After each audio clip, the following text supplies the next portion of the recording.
സഹകരണ വകുപ്പിൽ സമഗ്രമായ നിയമ ഭേദഗതി കൊണ്ടുവരണമെന്ന് ആഗ്രഹിച്ചു.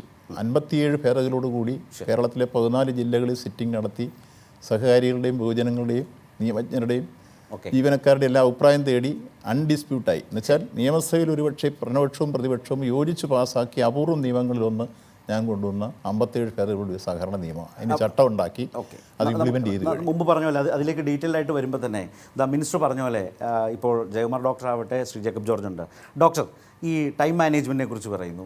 ഇതിനെല്ലാം ഇടയിൽ കേരളത്തിൻ്റെ മുമ്പിൽ കോട്ടയത്തിൻ്റെ മന്ത്രി എന്ന് നിൽക്കുന്നു, ഏറ്റുമാനൂരിൻ്റെ ജനപ്രതിനിധി നിൽക്കുന്നു. ഇപ്പോൾ ആരോഗ്യവകുപ്പ് മന്ത്രിയല്ല, പക്ഷേ കോട്ടയം മെഡിക്കൽ കോളേജിൻ്റെ ഒക്കെ ഒരു വിപുലമായ വിപുലീകരണത്തിലും ഒക്കെ അദ്ദേഹത്തിൻ്റെ ഒരു വലിയ ഇടപെടലുകളൊക്കെ ഉണ്ടായിട്ടുണ്ട്.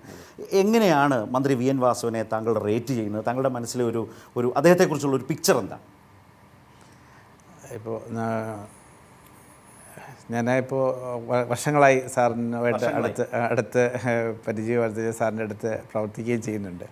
അപ്പോൾ അതിൽ ഈ പറഞ്ഞ ടൈം മാനേജ്മെൻറ്റ് കാര്യമാണ് ഇപ്പോൾ നമ്മൾ ആദ്യം ഡിസ്കസ് ചെയ്തത്.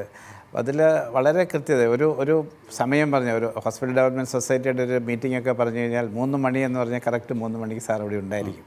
അതിലെനിക്ക് ഏറ്റവും പ്രത്യേകത തോന്നിയിരിക്കുന്നത് സാറിൻ്റെ കൂട്ടത്തിൽ ഡയറിയിൽ സമയം എഴുതി വെക്കാനോ മീറ്റിംഗ് എഴുതി വെക്കാൻ ആരെയും കണ്ടിട്ടില്ല. പറയുമ്പോഴും സാർ ഇതെങ്ങും കുറിച്ച് വെച്ച് കണ്ടിട്ടില്ല. ഡോക്ടർക്ക് മനസ്സിലായില്ല, ഞാൻ അതിനാണ് ചോദിച്ച പരിപാടി. പക്ഷേ ക്ലീനായി വഴുതി പരിപാടികൾ എനിക്കും അനുഭവമുണ്ട്. അതായത് അടുത്ത മാസം ഒരു പ്രത്യേക ദിവസം ഒരു പരിപാടിക്ക് വിളിക്കുമ്പോൾ അന്ന് ഇന്ന പരിപാടി, ഇപ്പം ഞാൻ നല്ല ഡയറി നോക്കണ്ടേ, ഇല്ല എനിക്ക് ഓർമ്മയുണ്ടെന്ന് പറഞ്ഞു. അതുകൊണ്ട് ഞാൻ മുമ്പ് ചോദിച്ചത് അതാണ്. എനിക്കിപ്പോൾ ഒന്നും എഴുതി വയ്ക്കാതെ ഒന്നും നോക്കാതെ സാർ കൃത്യമായിട്ട് പറയാം, ഇത്ര ദിവസം ഇത്ര ടൈമിൽ ഇന്ന മീറ്റിംഗ് ഷെഡ്യൂൾ ചെയ്യാം.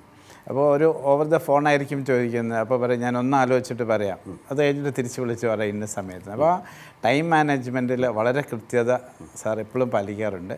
രണ്ടാമത്തേത്, ഈ ഇത്രയധികം ഉത്തരവാദിത്തങ്ങളുണ്ടെങ്കിലും ഇപ്പോൾ നാട്ടിലെ ആണെങ്കിലും ചെറിയ കാര്യം തൊട്ട് മെഡിക്കൽ കോളേജിലെ അതിലെ ഓരോ മൺതരി പോലും അറിയാവുന്ന ഒരു മിനിസ്റ്ററായിട്ടാണ്, ഒരു ജനപ്രതിനിധിയായിട്ടാണ് ഞങ്ങൾ കൺസിഡർ ചെയ്യുന്നത്. അപ്പോൾ സാറിനെ സംബന്ധിച്ചോളം ഈ ഇത്രയെല്ലാം തിരക്കിൻ്റെ ഇടയ്ക്കും അവിടെ വന്നാൽ വളരെ റിലാക്സ്ഡ് ആയിട്ട് അവിടെ ഇരുന്ന് സംസാരിച്ച് അവിടുത്തെ ഓരോ കാര്യത്തെക്കുറിച്ചും അന്വേഷിച്ച് വേണ്ട നടപടികൾ എടുത്തിട്ട് സാർ പോകാറുള്ളൂ.